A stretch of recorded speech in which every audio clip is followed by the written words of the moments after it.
Welcome back, everyone, to Let's Play Batman Arkham Knight with me, XelionGraves. Now, this already feels a little odd because I'm actually going to be recording this out of order from my traditional. Oh, hey, a basketball. Anyway, out of my traditional pattern of recording, because as soon as I press X, the recording is going to stop, and I'm not going to see you again until the fateful battle has ended. And in between, I'm going to, well, I haven't written it yet, but I'm going to use this knowledge into a story. So, I'll put that in between this and whatever happens next whenever my recording picks up again. So, let's begin. Batman. Failure and savior. Turn around. An all too familiar voice said, accompanied by the click of a gun prepped and leveled at our backs. The Arkham Knight had arrived, rage and fury in his heart as he stared down the Bat, ready to pull the trigger and end his tormentor once and for all. "Who are you?" asked the Bat, all his information and knowledge exhausted in failing to identify one single man. The Knight's disguise had worked perhaps too well. As he presses the small button on his neck, raising his helmet up and revealing his face once and for all, with a prominent J branded just below his left eye. The Bat's mind, ready to break, raced through endless possibilities, arriving at no answers. The boy was dead for over a year, yet here he stood. Even the Joker returned in Batman's mind, taunting him with, "Look at the boy, aren't you proud?" As the Bat put the pieces together, through the lies, the Knight shook his gun with anger. "How long did you wait before replacing me? A month? A week? I trusted you!" he shouted, so filled with rage I was certain he was going to shoot down the Bat right in front of me. As he walked right up to Batman, he said, "You know what I want now? I want you. Dead." And pressed his pistol up under the Bat's chin. A point-blank shot, and the Bat would be finished. But with all the advantages the Knight had over the Bat, he never could think clearly when face to face with his nemesis. A single headbutt later, and the bullets flew, hitting nothing but the walls behind where we were. Being flung into the air by the Bat is never fully enjoyable, but I rested atop one of the many gargoyles while the Bat grappled and glided his way across the room while the Knight shouted, "You can't hide from me! I will hunt you down!" and combined his machine pistols into a long-range rifle, and tossed his useless helmet aside, pulling down the secondary backup helm, embodying a New Age red hood perfectly. The first strike was not difficult. There were no traps, no soldiers, nothing between the Bat and the Knight, and when he struck his former prodigy, he gripped the barrel of the rifle, wrestling it to the side as he said, "I can help you." But the Knight refused to bend his will, yelling, "There's no helping me," and firing, causing the Bat to drop him from the statue. The second strike was more of a challenge, with soldiers added that could not be seen with the Bat's technology. But the Bat proved they're better, even without his gadgetry. And while they fought over the rifle, the Bat said, "Joker got to you. I know what it's like." "Don't pretend to understand," the Knight growled out before detonating a smoke bomb beside the Bat's face. The third and final strike was not hindered by the robotic turret traps below. The Bat tracked the Knight through the smoke and cracked his red mask with his fist, knocking the rifle to the floor, and slamming the Knight against the wall as he said, "You're not what he made you." Yet again, rage guided all for the Arkham Knight as he shouted, "Stop talking to me! and tackled the bat to the ground. The bat, however, has fallen and survived far worse than gravity could do, and he knelt over the knight, ready to pound his face in. But what he saw, through the cracked screen of a helmet, was the face of a small, frightened boy. The bat lowered his fist as he stood and backed away, and all he could say was, "I'm sorry," after the knight said, "You did this to me," through clenched teeth. "You left me there for over a year with him," said the knight as he took aim at his foe, and the bat, his sadness and pity overwhelming his anger, offered his hand to his enemy as he said, "We can fix this together." The Arkham knight said nothing, but slowly lowered his weapon and hung his head in shame, while the bat stepped to the side and contacted Alfred. "Alfred, I've found Jason," said the bat, and Al exclaimed, "My God, is he all right?" Looking back to where the knight was and finding nothing, the bat said sadly, No, he's not." After being released, Gordon said, "Scarecrow's on the roof," while gathering up his badge and sidearm. The commissioner had tracked Crane down, but was caught and left as bait for the bat.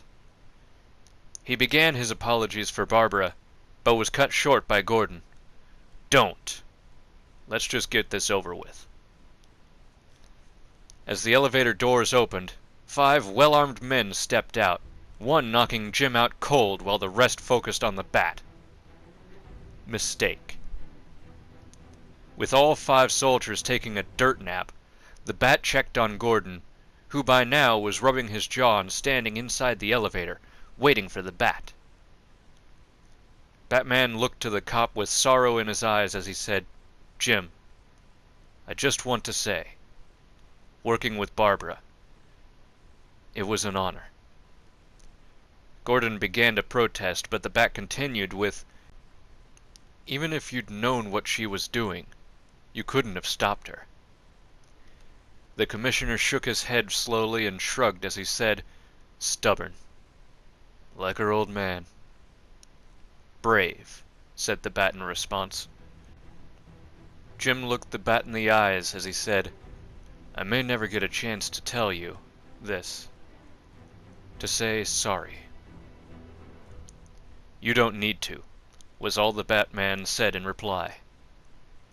Gordon nodded and turned to face their impending doom with his revolver at the ready as he said, "We're the same, Bruce. We'd do anything for our family." Atop the roof, the man himself awaited them. Scarecrow, watching over the devastated city of Gotham. Stood motionless even as the bat demanded him to be on his knees. "So you did it," Scarecrow began. "I must admit I had my doubts that you could make this happen." The bat clenched his fists as he said, "I'm not asking again." But as Scarecrow turned, he said, "And I'm not talking to you. It is time."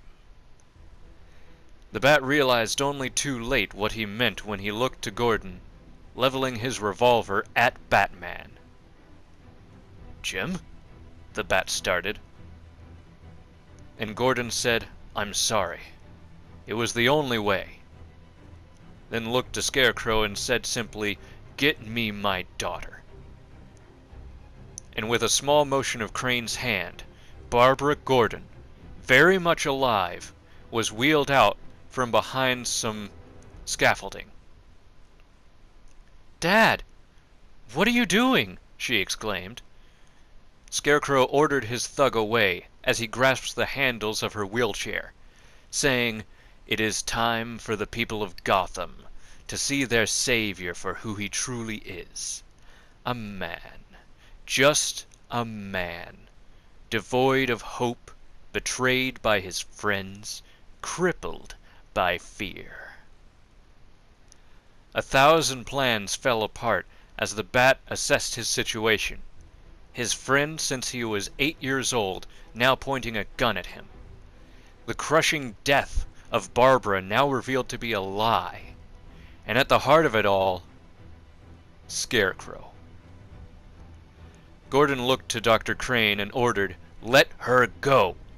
But Scarecrow grinned as he said, "You both still have a part to play." And Gordon turned his aim to Crane as he says, "We had a deal," only to be met with more guards with rifles aimed right back at him. And Scarecrow laughs as he says, "Once I understood your greatest fear. Controlling you was simple. You blame yourself for Barbara's condition." He slowly walks to Barbara's side and grasps her chin, forcing her to look at him as he says, "You need to protect her, but buried deep down is the inevitability that you will one day fail," while slowly looking back to Gordon as he adds, "And that fear makes you mine." Gordon cocks his revolver and takes a shaking aim at the man standing behind his daughter. "Think very carefully about your next move, Commissioner. Her life depends on it." Gordon then turns and fires in the blink of an eye, catching the Bat in the chest and sending him tumbling over the edge. "Dad, no!" shouted Barbara as the soldiers grab and pin Gordon's hands behind his back while Scarecrow walked up to Jim to say, "Did you think I wanted him dead? Did you think that would save your daughter?"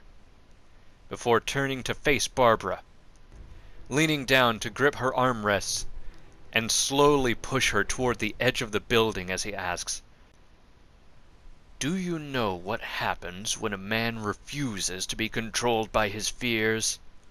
He must face them." Gordon, struggling against the men holding him back, growls out, "No! Take me! Please, it's not her you want. Take me!" But Crane continued, slowly pushing Barbara closer to the edge, driving Gordon further into terror. And when at last the wheelchair stopped, supported only by a small drainage pipe and Scarecrow's hands, she looks up at Crane to say, "You don't scare me." But Scarecrow leaned in close to shush her and say, "It's okay to be afraid," gently, before simply letting go. Barbara soon felt gravity take hold as she fell backward, off the edge of the building. Letting out a gasp and a shriek as she falls, the ropes loosened in her struggle, setting her free from the chair, yet still plummeting toward imminent death, only to be snatched out of the air by none other than the Bat himself.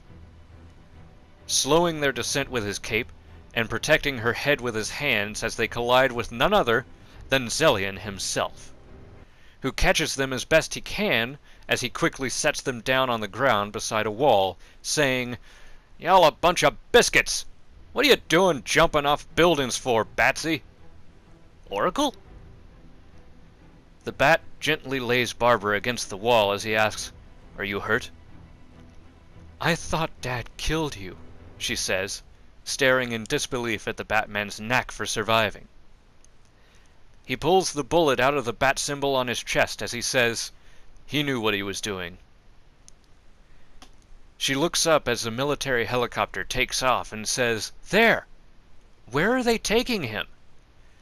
Xelion grabs both of them by the shoulder and pulls them down as he says, "Can't you hear that?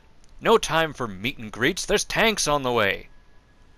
As soon as the four-horned demon said that, the cannons blasted the wall around them.